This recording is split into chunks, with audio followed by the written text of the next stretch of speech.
Ayan guys, umagang kay ganda na naman. Another product, ipo-promote po natin ito. Ito po ay tinatawag natin na Smart OTDR. Sir, tanong, para saan ba to? Ito para sa mga newbies, explain po natin. Ito po ay tinatawag na Smart OTDR. Okay? Model AU A513U1310 na UPC. O ito po yung product ni Comtico. So guys, explain ko lang sa mga newbies na wala pa pong ideya para saan po ito. Ito po ay tinatawag na OTDR. Once again, ito po ay tine-check at tine-trace natin yung ating fiber line kung saan yung may mga fault, may mga bend, may mga problema, may mga coupler na may tama, saan yung problema ng kable ng fiber. Kasi alam naman natin, yung fiber is mahirap po i-trace pagka wala po tayong appropriate tools. Ayan. So eto ngayon, ini-introduce ko sa inyo, magandang version to guys, aside from mura lang. Price-wise compared to sa mga mamahalin, eto is di siya ganun kamahal. So anyway, check nyo lang po yung link natin mamaya kung ugma po ba sa budget nyo. So ngayon, ipapakita ko sa inyo kung paano magagamit ito at ano yung mga features niya. Ayan. Eto, buksan natin, power natin guys. Mag-try tayo na mag-check ng isang line na may fault or may problema or faulty line. Check natin kung matitrace ba niya. So ito gagawin natin, punta tayo muna dito sa auto. Maraming versions po ito or correction, marami pong options. Okay, kung anong gagamitin mo, auto OTDR, expert mode. Pero in this case, simplify lang po natin para ma-discern natin yung mga functions niya at kung para saan ito. Punta muna tayo dito sa auto OTDR. Yan. So nakaset po siya na 1310. Yan. Okay. So test natin muna. Auto test lang. Check natin yung kable kung ano yung status niya. Okay. So ito ngayon is automatic nag-range selection po siya. Siya po yung nagsiset kung ano yung distance or appropriate settings. Okay. So tingnan nyo. Nakita gaano kaingay yung kable niya.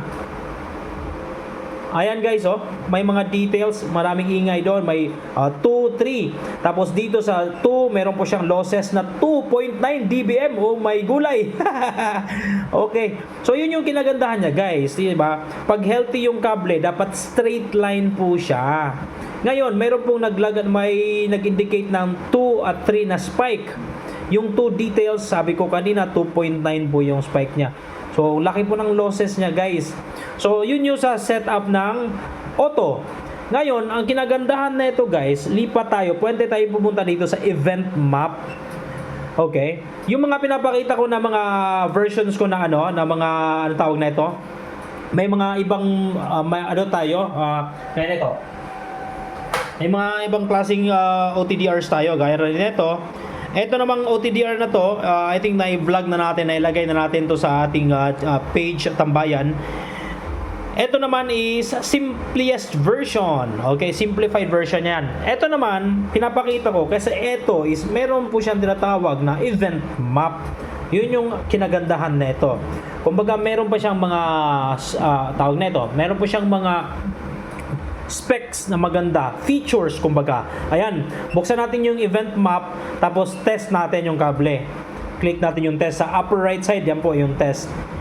Ang kinagandahan na itong guys, Smart OTDR na to is madi-discern na ito whether gumagamit tayo ng coupling, or di kaya may fault yung fiber splice natin, yung dugtungan natin, makikita at nakikita po niya. O gaya na ito. Ayan guys, so meron po itong cabling to is meron pong dugtungan, coupling po ang gamit. Ayan papakita natin. So ayan guys, so may nakikita po siya, coupling, ayan So nakikita po niya, check, naka-green check. Mayroon pong kilometers, may distance nakikita niya. Eto, tapos halimbawa, gaya na ito, 1.69 kilometers, may coupler, naka-check. Okay? So check po lahat, pasado po lahat. Now, bakit may coupler? Tanong. Kasi yung sinasabi ko dati sa video natin, yung may mga areas tayo na may tinatawag tayo ng patch bay. So, pinapadaan-daan natin ang patch bay to sa sentro ng ating buong network para doon tayo mag-rerouting pagkakailangan or di kaya may fiber break. So, yun, di ba? Nakikita yung mga details lahat at nakikita niya kung pasado o hindi. Yan. So, test muna natin guys Check muna natin. Ulit.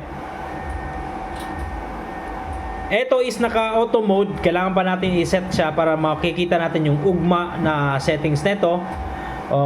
Ugma ba yung appropriate ba yung settings sa distance. Kasi nakikita natin yung kable may fault kanina, di ba? Ayan. So ito ngayon, ni-repeat ko, binalik ko. Kasi hindi na din masyado. Ito naman, inulit natin. Tingnan nyo, nakita niya. Ngayon, ang fault is nasa 5.1 kilometers or 5.10 kilometers. May X sa outer part ng coupling. Ayan, nakikita nyo ba yan? Ayan. So may fault. Ulitin natin guys ha.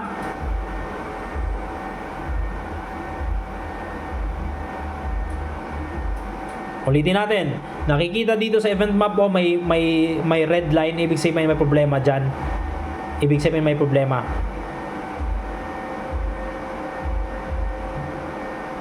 O ayun, nakita nga guys, ayan 5.10 kilometers may problema yung dugtungan na yon, may coupler, yung outer side ng coupler.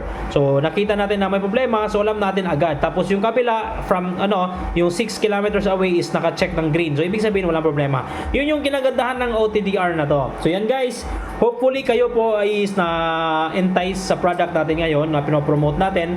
Kung gusto niyo pong bumili guys, ilalagay po natin sa header natin at comment section para kayo po ay makabili at magamit nyo na rin ito sa inyong mga troubleshooting.